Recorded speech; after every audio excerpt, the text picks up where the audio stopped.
Hey, welcome back to another HVAC Success Secrets Revealed with Thaddeus and Evan. We have good conversations with good people, and any good conversation worth having is worth having drunk. And today's a special episode because it's our 150th episode, which is kind of crazy that people still listen to us. Right? Especially after 150 episodes. I mean, it's growing. More and more people listen to us. I know, right? So I'm going to bust out a special whiskey for this one. Comes in a box. Ooh. I know, right? Chocolate too. But we've got a wonderful guest planned for today as well. Fellow Canadian, which is also a treat. You reading something? Are you going to do the intro? All right, you can figure that out while I'll read off the intro. Oh, this is a special moment. So I got a special whiskey. Oh, okay. Yeah. There we go. 150 episodes. Congratulations, dude. I wish I would have known that we were doing a special whiskey, because then I would have not just finished my bottle and actually went and bought one in advance. Yanks, you did. I didn't know either. Stacy told me, so I just pulled this one out. So there you go. Right. Well, if I was really on it, I would go grab my single malt that I got on my very first Father's Day 2 years ago. Over 2 years ago. I still have some of that bottle left. It's aging well. I don't know how you keep a bottle for that long, because it definitely doesn't last that long in my house. That's okay. Special occasions, bud. There you go. Waiting for you to come down and visit again. Can't wait for that. We have a wonderful guest on for today. Paul Jackson is our guest, a fellow Canadian out of Toronto.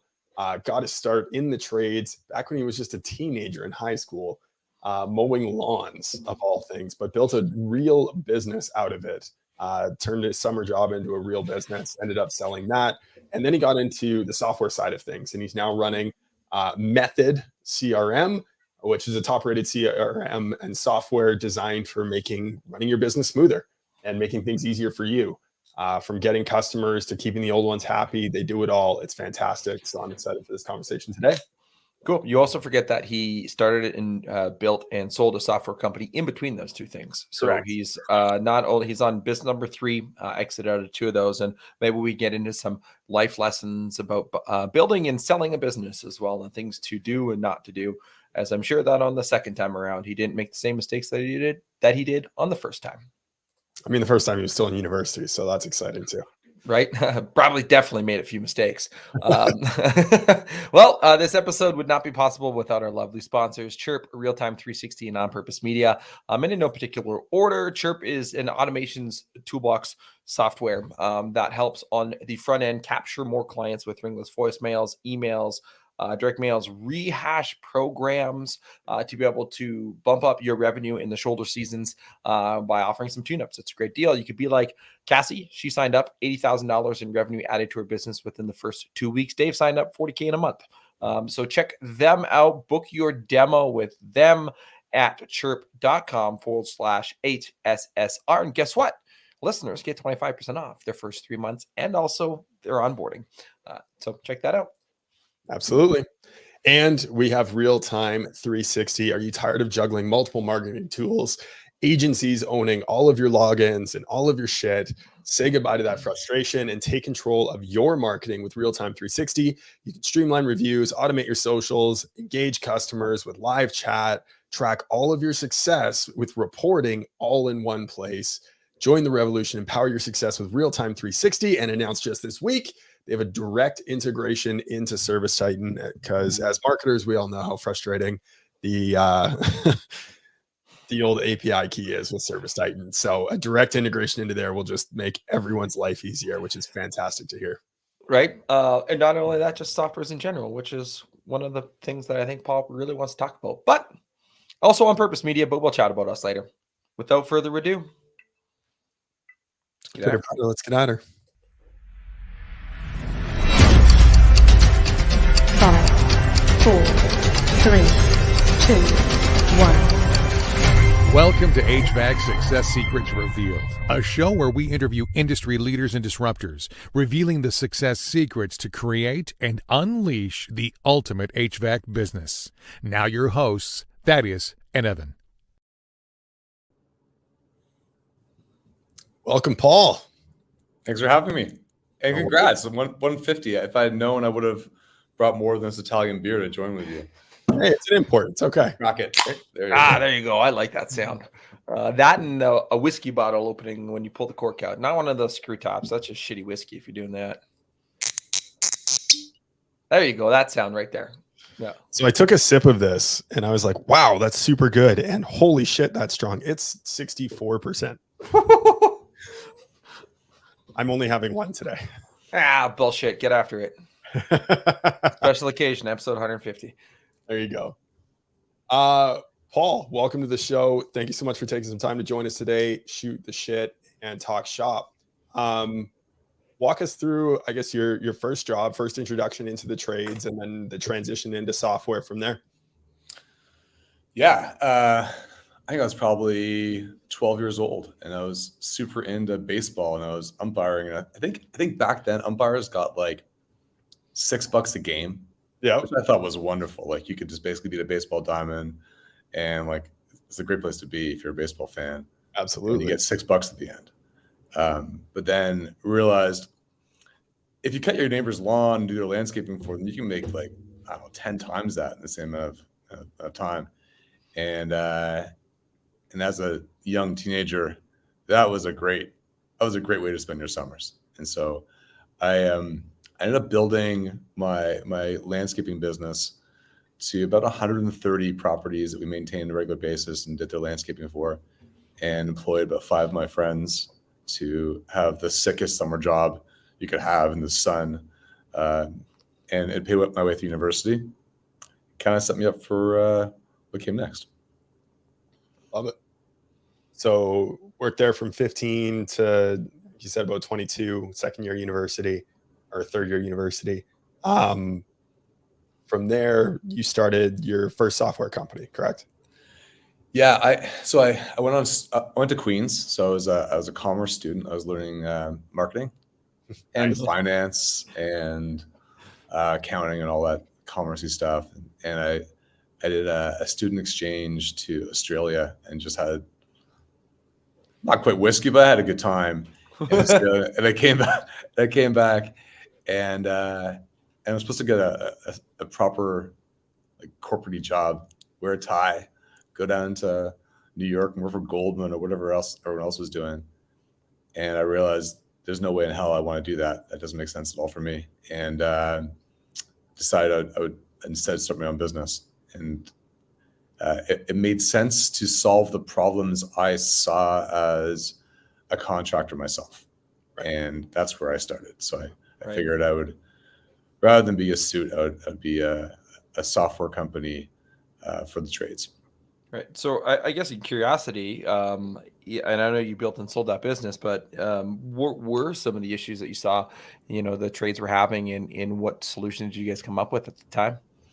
Well, this is back in the 90s, the late 90s, right? So like online payments wasn't really a thing, but still the pain of scheduling and turning those invoices into a billing system was definitely a thing. And so think about 130 lawns, which is what we're maintaining. Every single one of those on a recurring basis are cut once a week. You got to track how many times you're cutting them, what the price per cut is, and you got to consolidate all those onto an invoice and collect payment and track those payments, which is hard. You can't just do that in QuickBooks by itself.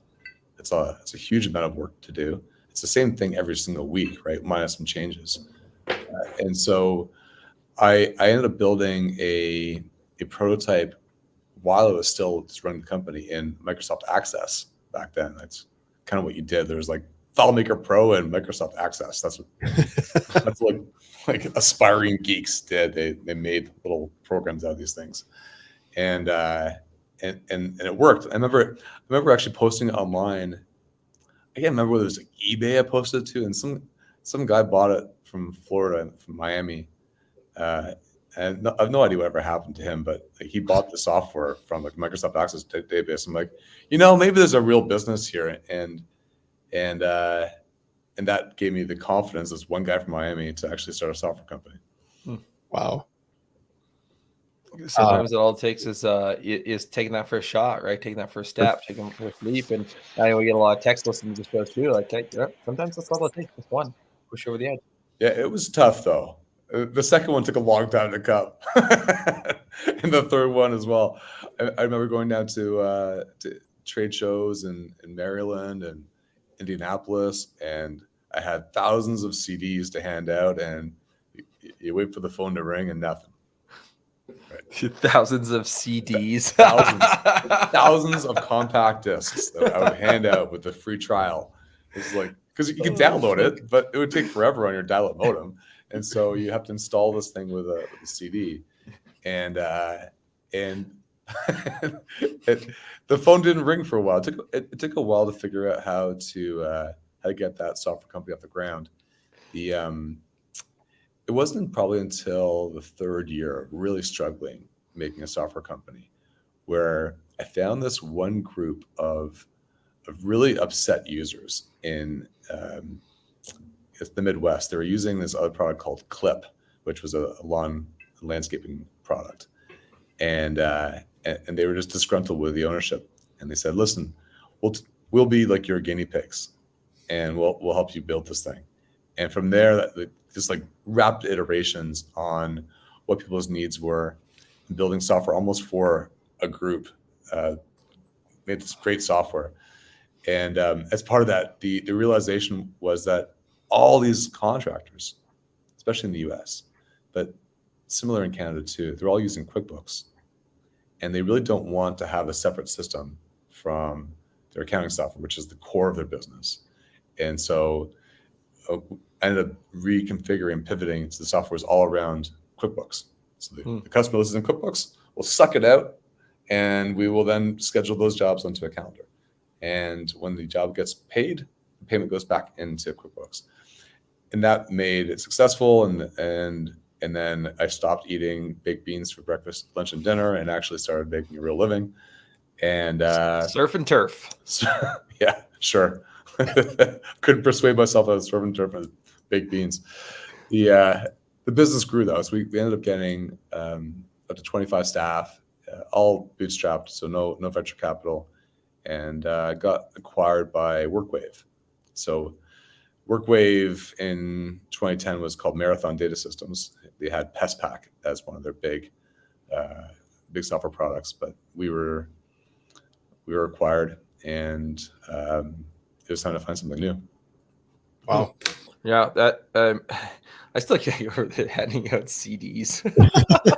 Yeah, I'm old. You're making fun of my age here. Come on. No. I'm laughing because in the dial-up internet, like I remember back in like junior high, sitting on the computer with my Doom CD, Doom 2? Not even CD, Doom 2, like Doom 1, Doom 2, and it was on a the hard disk, right? Not even the floppy. Like we had floppies too, and that was like, where in the world is Carmen Sandiego, and like the green screen, and then the disc, and then it was CDs, and it was USBs, and now it's just everything's in the cloud. So that's still laughing. So you've really been in software almost since the beginning of software-ish, in a sense of what we've seen in terms of the service industry. You mentioned there's a lot of challenges in building a software company, but where I'm curious on is looking at the challenges that you see from a software company, but also looking at the rapid advancement in technology and software companies. And like, I mean, there's a lot of ones out there. There's big ones, there's small ones, there's medium-sized ones, there's so many. From a contractor's perspective, though, what sorts of challenges do you see them facing with technology and integrating that into their business? And even one step further after would be the guys that are still stuck on yellow pad technology, that are like us, that remember the good old days of no computers. How can they integrate into getting more into the technological times? I know there's two questions. It was long, but hey, yeah, I went for it. I can give you multiple answers. I could start by saying that I was fortunate enough to build a custom home starting about 3 years ago, and the number of quotes and invoices that you get when you're building a home is it's probably like 100 from 100 different contractors from various trades. But you know how many of those actually were electronically sent to me? How many? Zero. Like I was zero. gonna say like 5%. Yeah. Not even. There wasn't a single one that was actually sent through like a customer portal where you could view and make comments online. They were all sent either by like someone actually driving their truck to our door and dropping off a quote into the mailbox, or there was like there were scanned copies of handwritten quotes that were then turned into a PDF that was turned into an email, or they were just email quotes that clearly came from like QuickBooks. But like it hasn't really progressed much from when I was doing trades like 20 years ago. And so I think we're still a long way from takeover of just basic technology. We're not talking about like advanced routing or point of sale at the site. We're just talking about like, can you send an electronic estimate out there and have a customer sign and pay a deposit online? That is, I think, the bare bones of automation that we should all be trying to get everyone to do right now. And we're not there. My 0% on 100 from like 2 years ago shows that we're not there in Canada yet. Probably not even there in the States either. Like it's not really that far apart. I mean, I'm sure there's some other things out there in different platforms that might be available in the US that you might not get in Canada. I think of Sarah Systems, for example, right? They're big into the field dispatch side of things, and they're not in Canada yet because of QuickBooks Canada integration. So yeah, I think US businesses are a little bit bigger in general, and I found that automation uptake is a little bit stronger. We like our business, although we're based in Toronto, I think it's 93% is in the US. Wow. So we're a little bit smaller in Canada. It's the size of companies are smaller. The numbers I have is there's 13,500 HVAC companies in Canada, but 74% of them are 5 or fewer employees. So they're smaller. Right. They're smaller companies. And so like only 3,500 companies that are 6 or larger. So the size of the companies are a bit smaller, and when you're not big, you don't have the same number of complications. So you don't really have the same needs for automation. Right. Do you have those same numbers, but for the US market? I'm curious. No, because I was coming to a Canadian podcast. I figured I'd research it really quickly before I came on. I imagine it would be the exact same when you think about the Pareto principle, right? 80% versus the 20%, right? 20% of your results are going to come from 80%, and 80% of your results are going to come from 20. Yeah. The number that I heard, by the way, I'm sorry, Evan, you were saying? I said majority of the businesses are not going to build to a sizable state. Like I couldn't even tell you what the number that would get to $1 million would be in revenue. And that's not even that difficult of a achievement to set out. You don't need 5 guys to hit that. You could hit that with 2 or 3. And yet still that's a number that it's a milestone that people need to hit in their business. And it is significant when you're under it. So yeah, it's definitely none of those numbers shock me in terms of the amount of businesses that are less than 5 employees. The number that I heard, by the way, for the US was around 125,000 HVAC businesses, and 75% of them are under $1 million in revenue. I don't have any proof or factual data to back that up. It's just something that's stuck in my mind from some of the research that I've done. So the numbers are likely similar, right? Maybe yours was inverse in employee size, right? Yeah, makes sense. I wonder though the average size in terms of employees, like whether it's actually the same or if it's just slightly higher in the US. I don't know. I mean, well, 145,000, 142 heating and air conditioning contractor businesses in the US as of 2023. So there you go. But employee size, I'm looking. I'm looking. So I'll find that, and then we'll chime in randomly. I got a question for you, Paul. In terms of your entrepreneurial journey, when you look at what it is that you went through in building that first software company, spending 3 years before getting that one client that really set things off. You handed out CDs. You suffered through many meals of baked beans. How many times did you want to quit throughout that process? 0. Nice. Right. To have that drive and that determination to persevere through that, right? And it's very easy, especially when you come from like, so for those that don't know, Queen's is one of the most prestigious universities in Canada, especially for their commerce program.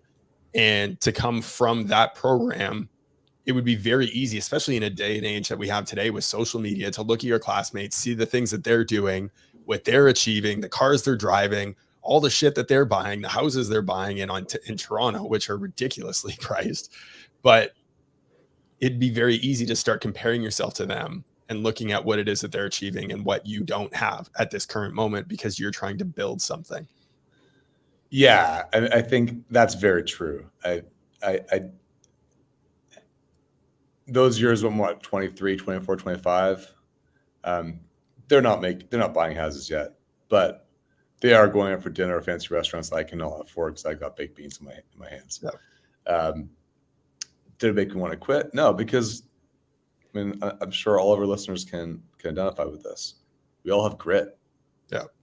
Like we do what we do because we're entrepreneurs, and we always know that success is just one more break around the corner, and we just keep going because we know it's gonna work out. And if you don't have that mindset, I don't think you can do this.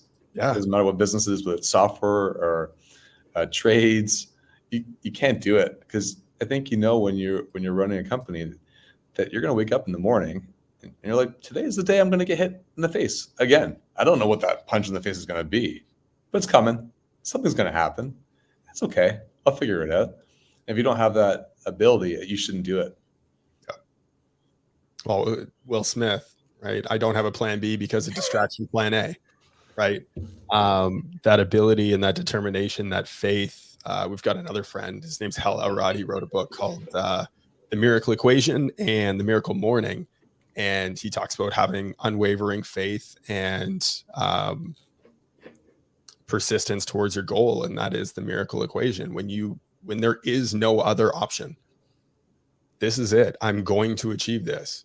The time frame of what that is, well, who knows? But I'm going to achieve this, and I'm going to put everything that I can into it, is when miracles happen. When it came to transforming into an actual company now, so you brought on this one client, they're your test subject, you start building this software up, you start solving more and more problems, you're growing your team, you're starting to become a real business now. Getting above that hump of 5 employees, right? Walk us through that process where now you're starting to become a leader of your organization versus just a software engineer. Yeah, so I feel like this is what a software company goes through to get past that hurdle is no different from any other company. And I think any HVAC contractor, by the way, I say HVAC, you say HVAC. I say HVAC too. It's all good. Okay, potatoes. Okay, good. All right. So any HVAC contractor would have the same thing. I think that when you get between 5 and 10, I think more closely to 10, but it can happen at any point. I think between 5 and 10, you reach the point where the things that you've kept track of in your head, the processes that you still own, you can no longer scale. What used to work doesn't work anymore, and it is tough because you start feeling like you are the bottleneck for your company. You are the one holding people back. You find yourself apologizing, saying, "Hey, I haven't gotten to it yet. I promise I would. I really will." And you feel terrible because you feel like maybe you're a failed leader at this point. And that's when you need to figure out what you're going to automate, what you're going to delegate, what you should no longer actually be doing as a leader. And you've got to hire someone usually to do some of the things that you used to do.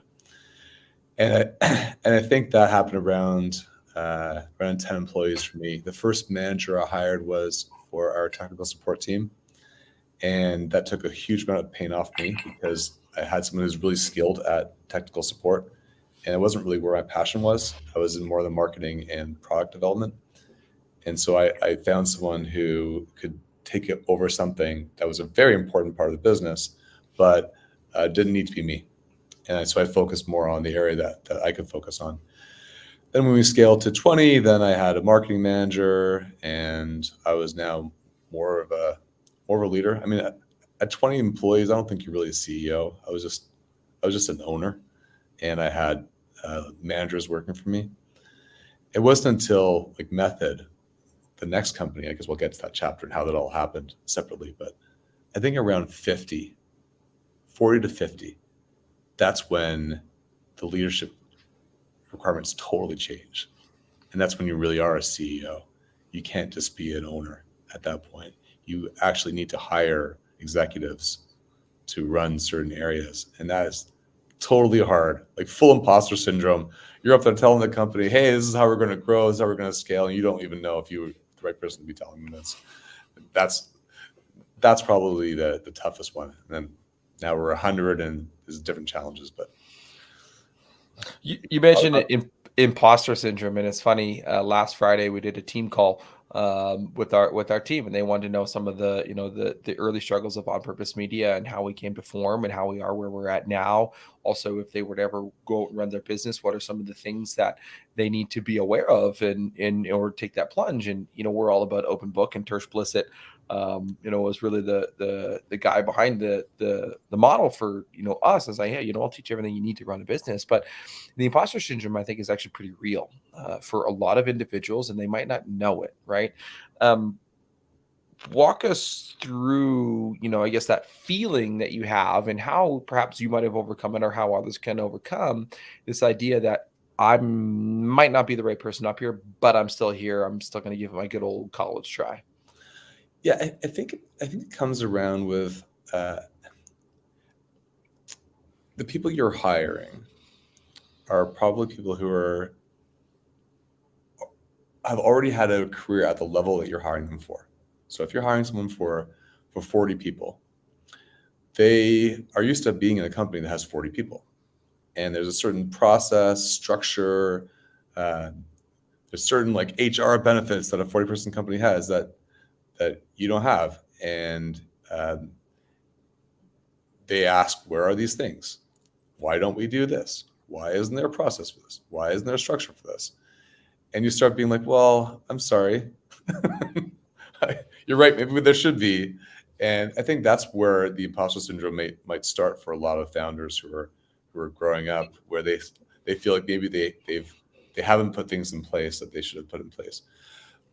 It's not until much later, I think, at least for me, that I realized that was actually wrong. It's not true. Like, you put in processes in place and structure in place that's right for the size of the company that you are at that time. If you're going to compare yourself to an enterprise company that moves as slow as molasses, but has lots of money, and you're saying, I should do all those things too, and you're a startup, you're going to die. Like, right? It's not going to work.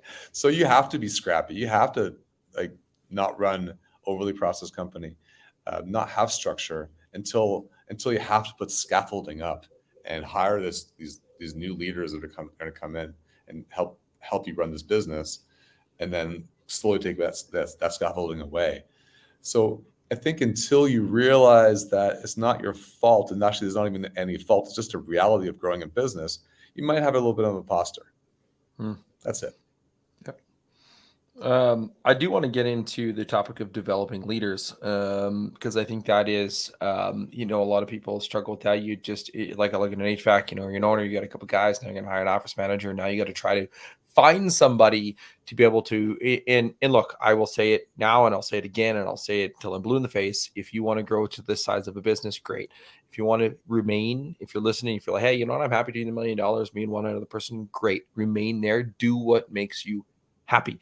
But if you want to take that next step, obviously developing leaders is going to be a critical thing. I'm going to get into that, but I'd be remiss if we did not ask the random question generator, part of one of my favorite topics or parts of the show, where we ask you absolutely nothing that has anything to do with what we're talking about. Of course, it is brought to you by On Purpose Media, where we are your local home service and HVAC marketing experts. If you're ever wondering, hey, is my marketing good or is it dog shit? Hit us up on purposemedia.ca/marketing-analysis. We'll give you a free, no obligation, complimentary look through to make sure that things are going right for you. All right, Paul. I got to list off option 1, 2, or 3. You don't get to know what the question is, but I see it on my back end. What question do you want to open up? 1, 2, or 3? 3. What celebrity would you want to be best friends with?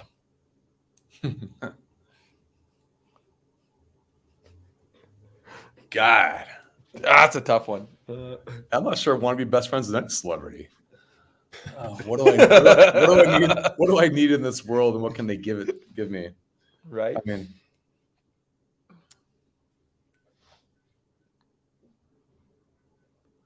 That's a tough one. tough one. Maybe Elon. Like, he's a whack job, right? But sorry, Elon, if you're listening. But It's okay. We don't broadcast to Twitter, so you're all right. He has access. X. And so the also Queen's Commerce Kid 2 for 1 year. But Oh, really? Yeah. I didn't know that. Before my time. But so I'm a bit of a clean tech guy. So if I was to do my fourth career, it would be in clean tech, and maybe I get a guy like Elon to like tell him what to do. Do this in clean tech, and it'll change the world.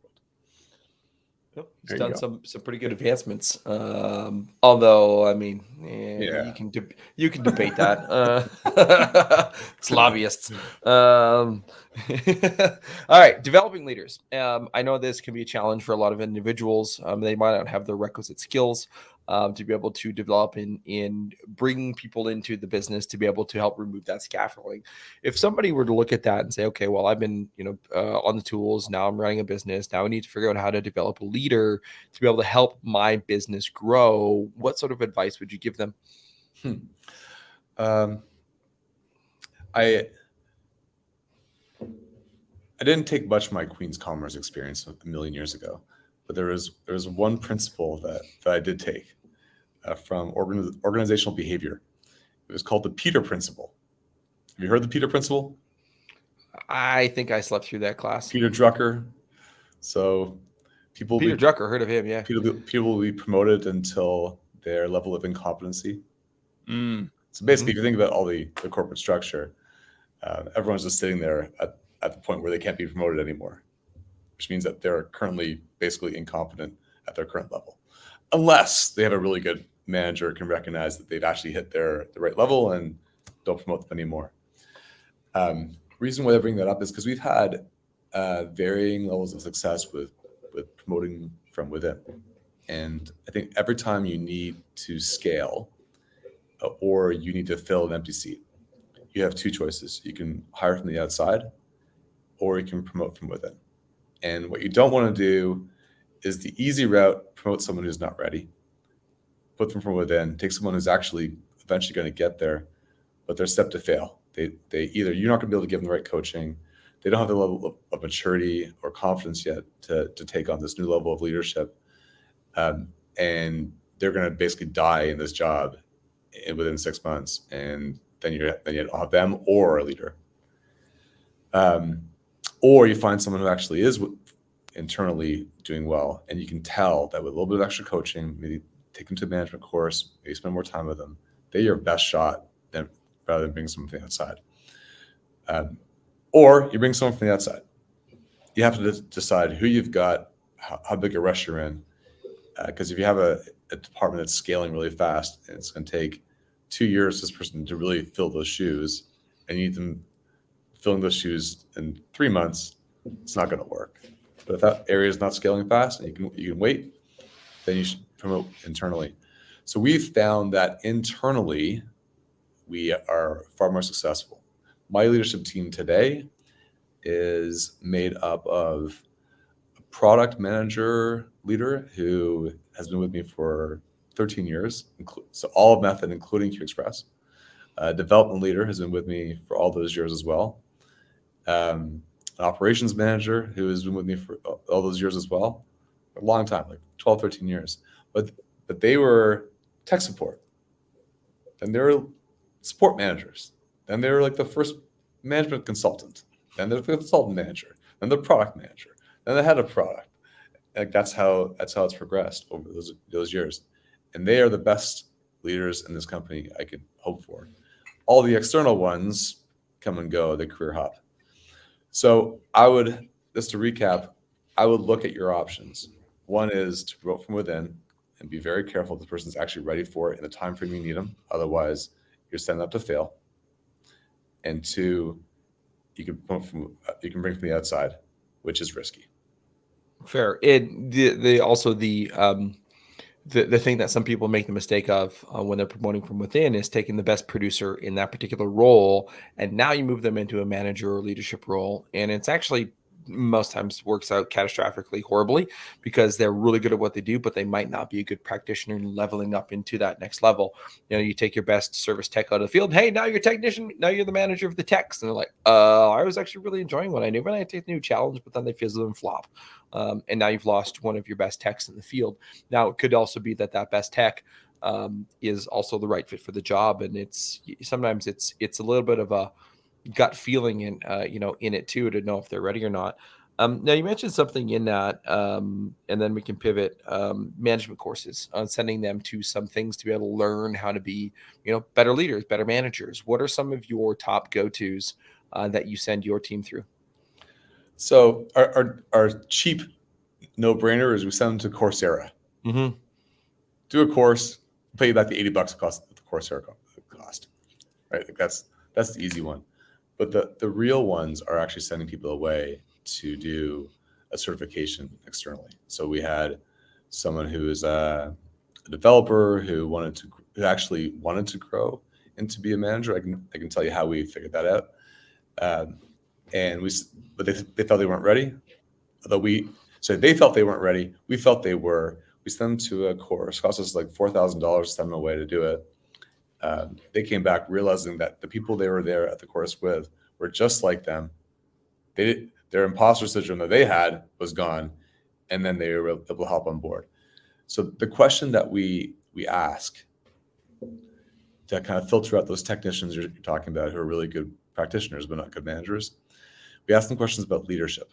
So why do you like to lead people? Why do you want to be a manager? And if they don't come up with an answer that's along the lines of, I really enjoy teaching people things and having them grow through my advice, if they don't get that joy, they're not going to be a good manager, and they just continue what they're doing. Makes sense. And look, Coursera is good, right? I mean, there's a lot of things out on Coursera, lots. And maybe that's also the learn at your own pace, take it upon your shoulders sort of a thing. Yep.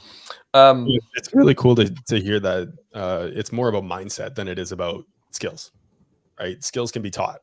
If you have the right mindset, you can bring up anyone into that role. And again, going back to Peter Drucker, people will be promoted to the level of their competency. You can raise competency, but raising desire is a little bit more difficult, right? Sean Gonzalez, he's commenting on my Facebook page, which unfortunately the comments aren't showing up on here, so I can't just drag it in. But he's talking about how if you want to be a $10 million company, you have to have a $20 million mindset, and being able to. And Robin Sharma talks about this as well. If you want to double your income, you need to triple your investment on personal growth and personal development. Mm-hmm. If you're not willing to grow as a leader, if you're not willing to grow yourself, it's going to be very difficult to attract the kind of talent into your organization that is going to allow you to grow to that size of a company. What got you there won't get you there. Yeah. He is really chiming in on there. Man, I missed that. One of the things that you mentioned, I don't remember at one point, automate and delegate. I think I was talking about you as a leader in automating and delegating. One of the things that you had mentioned to me when we first had a conversation about bringing you on the show was automating or delegating. And it was really looking at, how to figure out your quote to cash workflow. And figuring out all the complexities and the nuances behind that. I always think about Phil Knight and the shoe dog, the Nike story, and him talking about how he lived on the float so many times and that Nike almost went bankrupt because he was living on the float and, robbing from Peter to pay Paul, to get suppliers, waiting for invoices, et cetera. When you look at, service-based businesses and looking at that whole flow of, okay, from the quote to the cash flow to it's in my bank, what's that process? What can somebody automate? What can somebody delegate? So I think, so first of all, quote to cash. I mean, it could be lead to cash too, right? So it's like you get a lead, you can get them a quote, you're going to get them to accept it. You're going to start procuring the work, whether it's getting all the actual materials that you need for the job, lining up all the resources to schedule that work to be done, completing the work, getting paid. That's the whole. That's for those who are not familiar with quote to cash or lead to cash. That's what it means. That's probably where the entrepreneur who's going from 5 to 10 employees has found themselves to be in a world of chaos, because they're doing a lot of these things themselves. And someone says, "Hey, just delegate to me." And they're like, "I don't know how."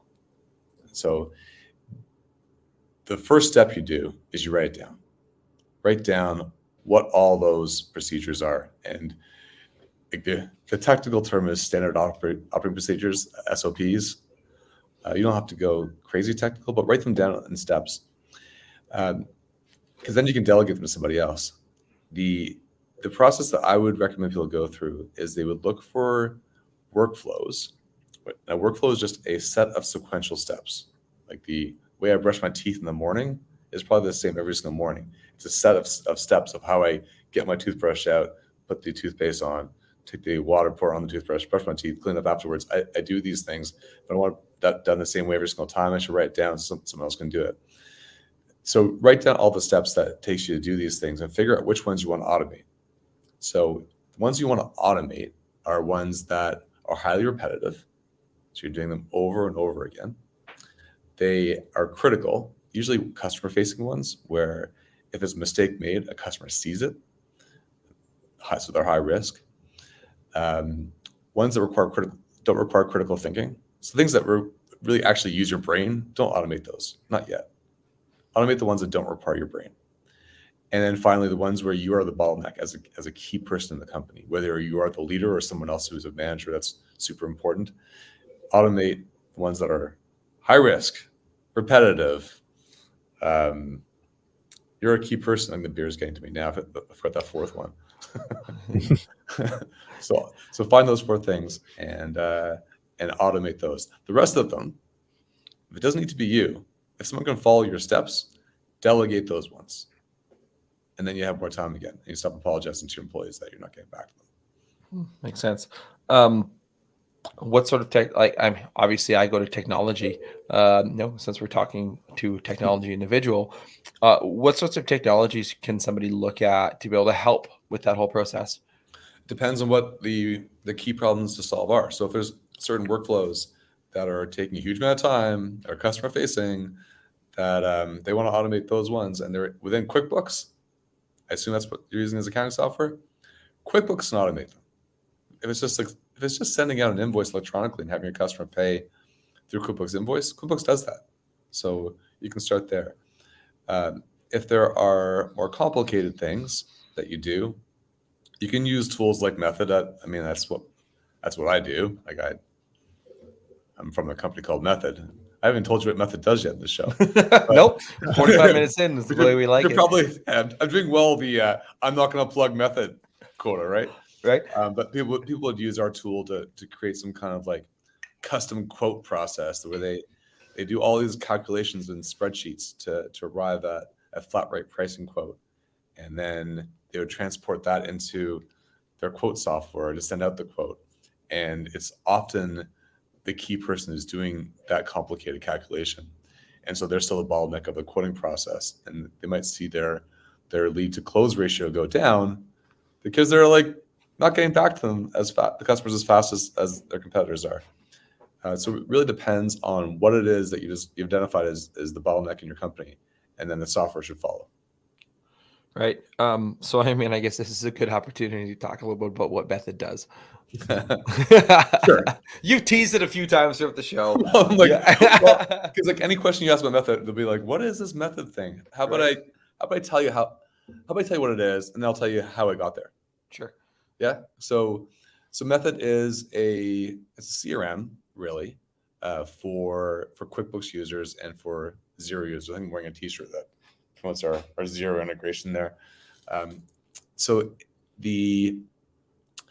its CRM is horizontal, so it's used by multiple industries. We do have a lot of companies who are in trades, especially those who are in commercial trades doing one-time repairs or projects, not so much in the recurring business like my last one was. Now, how I got here was, let's go back to 2010. So sold QExpress to WorkWave. We're transitioning the customers and the staff to them. We're sitting around thinking, what's next? What do we do?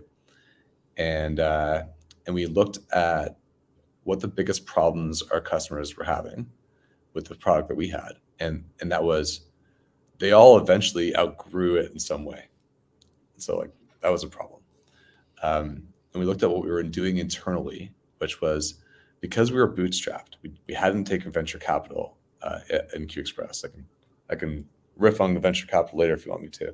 If we hadn't taken venture capital, so we had to be super, super efficient. And we had one of our developers named Pete, different Pete from Peter's Principle. So we had Pete who would code us all these great things in our internal systems. Like the sales rep said, hey, I can close deals more if it's raining in the area that my clients are in. Could you show a little like cloud next to them at real time so that I know which of my customer list is raining so I can call them? Yeah, sure, we'll make that happen. So we had all these like custom things that we did to make ourselves super efficient with systems. And we thought, well, that's pretty cool. So yeah, people outgrowing our software. We have ourselves experience what it's like to be super efficient with custom systems. How could we bring that to a new business? And so we came up with this idea of taking what we had already done in a form designer and bringing it into a whole software product. So in the form designer, we allowed our trades to actually make their own like design templates for work orders or for invoices, for quotes. And we learned that they spend a lot of time making these drag and drop, making their own custom reports and work orders. So they had proven they would do it. What if we allowed a software product to be developed the same way? So when they did grow, they could actually build their own features, and we wouldn't have to build it for them. That was the dream. That was the holy grail, which was like, how cool would it be if our customers would never outgrow our software? And could we build a platform that would enable that to happen? And that was the idea that started off Method in 2010. Oh, by the way, if you sell a business one day, don't start another business right away. Take a break? Take a break. Just have a gap. Don't burn yourself out. So I didn't do that. And I just kept going. And so we took venture capital 3 years later. I personally funded the company because I had, of course, an exit. I wasn't eating baked beans anymore, which is wonderful. And we took VC when it was time to actually scale more, and learned all about the venture world, what that was like. Also became an investor myself and invested in some companies like Wave Accounting, the Canadian company, and which was super fun ride for them. We used them when we first started. Yeah, you're one of our first customers. I was like check writer number one with Kirk and James. James is actually an Alberta guy, so he's kind of close to you guys. That was a fun ride with those guys. So I got to be on that side of the table as well. And so now we're at 100 staff. I've learned a ton. I'm still learning things. I don't have all the answers. We have about 3,500 companies that use Method, and we have like 3,500 custom systems, which is kind of cool. We set out to do what we've achieved to do, which was bring like custom software to people who really normally could not afford custom software. Right. There you go. There's the history. Now you know what we do. No, and it's so essential today. I mean, the functionality of technology is massive. The ability to be able to use it in so many different ways. It's integral to our everyday life. And yet so much of it, I know I find for myself, I'm working in a software and I'm like, man, if only it did X, if only I could add in this piece here, if only, right? And there's always this one thing that's missing. And, I also talk to software engineers and software owners. Billy Stevens of Sarah, we've had many conversations with him, and so many people want this one thing added in, and it's incredibly difficult as a software owner to be able to make everyone happy within that field too. So how do you balance that when you've got an open software that people can kind of customize and build for themselves, and yet still make it easy to use and not overloading on your users? Yeah, what you don't want is that a Homer Simpson mobile. Right? You ever see the episode where Bart's uncle was a rich guy, like basically the equivalent of GM, says, Homer, you can build any car you want, and Homer builds the car that has everything, and it's the ugliest, most useless thing in the world because it's got too much bloat, and then the company dies, and the rich uncle goes bankrupt. The problem with software is that you have what's a term called feature creep. Yes. So if you do try and add little features for every single customer that wants this one little thing, the software becomes completely unmanageable for the software company. It's too hard not to break things as you go, and it's just too hard to understand as a customer.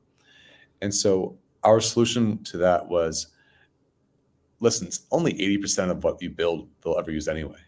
So just build that 80%. That's common. Build the 80% template that is common to everybody. So for our field service template, we don't say to field service companies, hey, build a custom software product from scratch. They're not going to do that. We say, here's a work order app that has routing and mapping and scheduling and a work order system. It's 80% of what you need, and that may be all you ever use. But if you want to add to it, then that's where the custom comes in. And so those custom, hey, that one thing I want is just for them. So if they're like, hey, I really want a way to track my Tarion warranty. So in Ontario, we have Tarion warranties, which would include how long you have to be responsible for the installation of your HVAC system. Right. So I want to build a Tarion warranty field or a Tarion warranty tab into my customer screen, so I can see what equipment's in their screen and how long the warranty is for, and what the actual Tarion warranty number is. You could build that in I'd say minutes, but like our team could build it in minutes, but you could build I could build it in minutes. One of my team could probably build it in minutes. A customer who wanted to do it themselves would probably build it in hours because they have to learn how to do it. But we have all these free tutorials, and then they're hooked. Like we got them. Like as soon as they add their own feature, they're like, whoa, I'm a developer now. And they're good. But if they're like, that's not me. That's not my thing. We have people who do that for them. And it's like, you could probably build that for like $150 or something. Like it's not a big deal. Right. Oh, that's cool. Mm-hmm. What was it that John said here? Oh, he was talking about the 2-year non-compete when you sell a business. He's like, it's called 2-year non-compete. I was like, yeah, you force that in just so you take a vacation. Right? but you can pivot to a different industry, and then it doesn't really matter, or different vertical, and then you're like, whatever, right? That's what we did. So I had a 5-year non-compete. So I couldn't I couldn't market a field service template of Method for 5 years. That was my agreement with WorkWave, and never broke it. Like we got along great. Like it worked out well for them. We've stayed friends since. But that was the deal. But it doesn't change the fact that you shouldn't have a break. You should have a break. Yeah. Right. Yeah. So other than taking a break, I mean, you're on business number 3. You've sold 2. What are some life lessons or learning experiences that you can impart onto others as a result of that? I think the other thing we learned in business school was this thing called the law of diminishing returns. And I don't think I really measured that right. So there was a time here at Method where we were looking to either re-platform, which basically means like make a new version of what we had, which is super scary, or iterate from what we had already produced and we had people using. And I was probably too flippant with the decision to just make a new one. And the reason why I did that is I didn't realize what I was making was a big decision. It seemed like a small decision. And the reason why I didn't think it was a big decision is I didn't understand how much slower things get as you scale. So what you can do when things are complicated, what you can do at 5 people, if you have 20 people, it won't be 4 times faster. It'll be like 20 times slower. And that miscalculation really hurt me. So the one learning there is, don't be too quick to assume that something is a small decision when it might be a big decision. And don't think that what you're doing today scales in parallel with what you're doing later on. 2 is I probably held on to decisions, processes, tasks longer than I should have. I think all entrepreneurs are guilty of this. I'm giving advice today about like how we should automate and delegate and do SOPs and write everything down. But I'm giving that advice today because I didn't do it myself very well. And I think that had I delegated some things earlier, I would have scaled faster, and it wouldn't have taken the years that it took to reach 100. I think Evan and I are kind of internally chuckling a little bit because our team is watching, and that's us in a sense. So sorry, not sorry, team. Yeah, I mean, this is how we all are, right? Yeah. Third one, which I'm not sure applies, but just the value of capital. So it's okay to lose a little control if you're comfortable with that loss, because you can grow faster. It took me too long to realize that. The first business, I was bootstrapped, but if we had taken external capital, it would have been much easier, and the big bean period would have ended earlier. Well, it's the old adage: do you want a big piece of a small pie or a small piece of a big pie? Right? Yeah, that's not a pride. It should just be math. Yeah. Like, what's the pie piece worth when the exit day is? If that's what your goal is, if there's a financial goal, then that's just math. I don't think everything should be a financial goal. Like if you want to build something and you want to be proud of what you built, then if you're taking capital, you want to make sure you can still control it. Don't take too much. Right.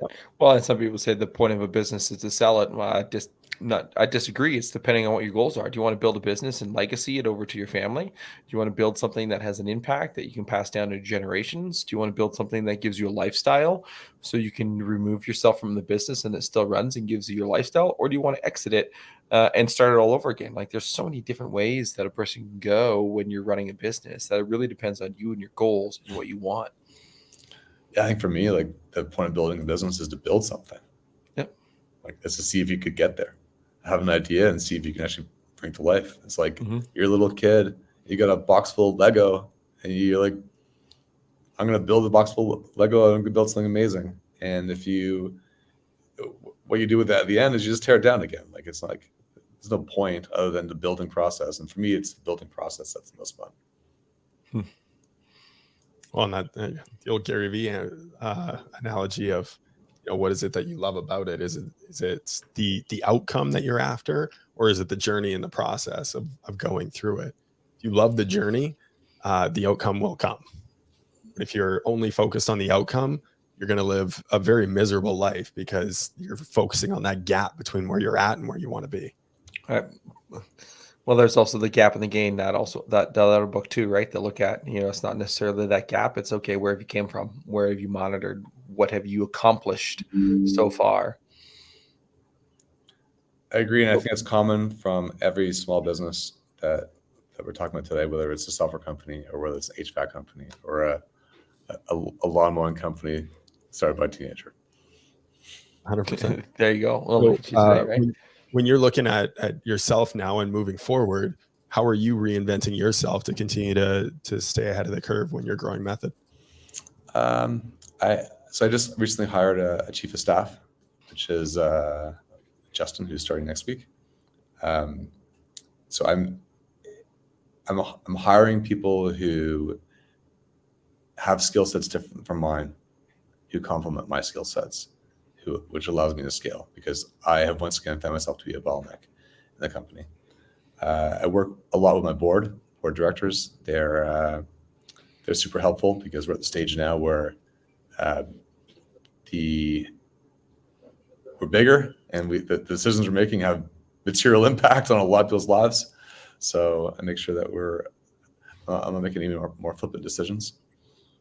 I think that's about it. Love Other than that, it's business as usual. it. Just keep plugging away. Right.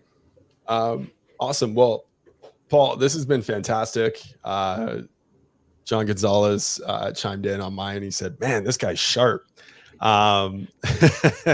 If I drink more beer, sorry. Right. Sorry, Mr. Gonzalez. Yeah. No, you've been fantastic. I've loved the conversations around just the journey of being an entrepreneur, and also diving into the customer experience and what that really entails, and really truly building a company out of frustrations and difficulties of your ideal customer, and reverse engineering all of that process. And that's what you've done at each of your 3 companies. So it's no wonder to see the success that you've had so far. And I would say that the success that you're continuing to have moving forward as well is inevitable, as long as you stay true to that. So thank you so much for taking the time to come on with us. We do have one final question for you. And that is, what is one question that you wish people would ask you more, but they don't?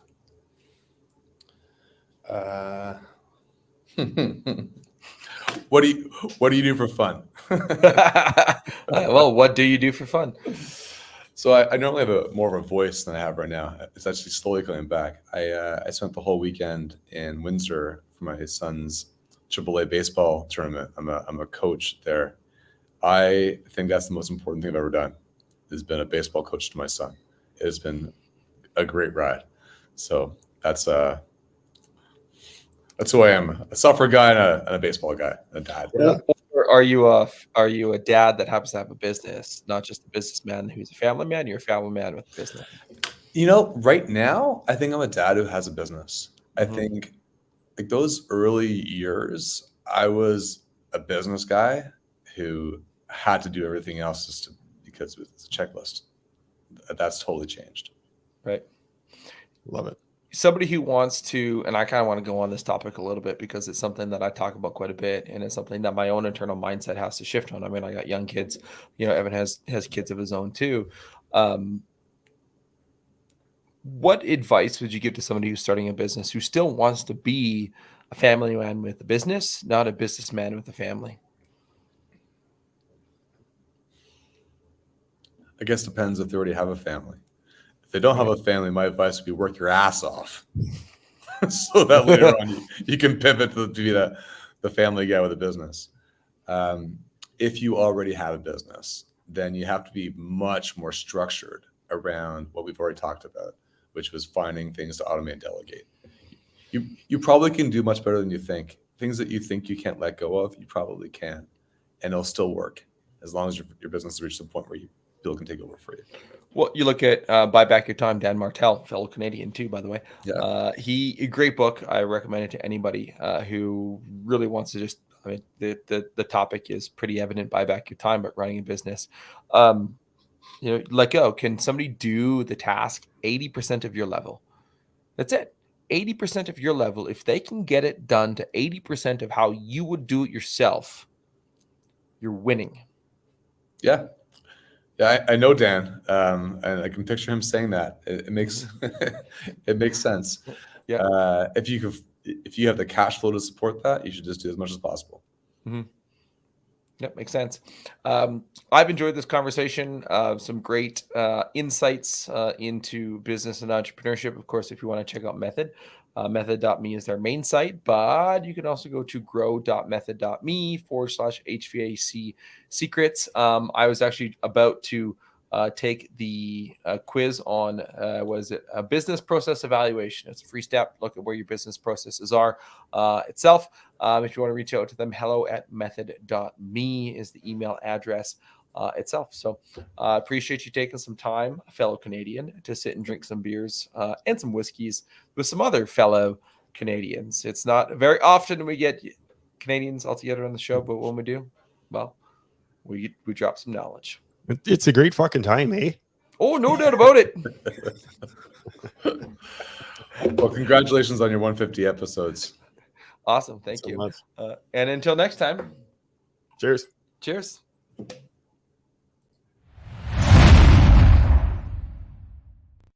Well, that's a wrap. on another episode of HVAC Success Secrets Revealed. Before you go, two quick things. First off, join our Facebook group, facebook.com/groups/HVAC Revealed. The other thing, if you took one tiny bit of information out of the show, no matter how big, no matter how small, all we ask is for you to introduce this to one person in your contacts list. That's it. That's all. One person. So they too can unleash the ultimate HVAC business. Until next time, cheers.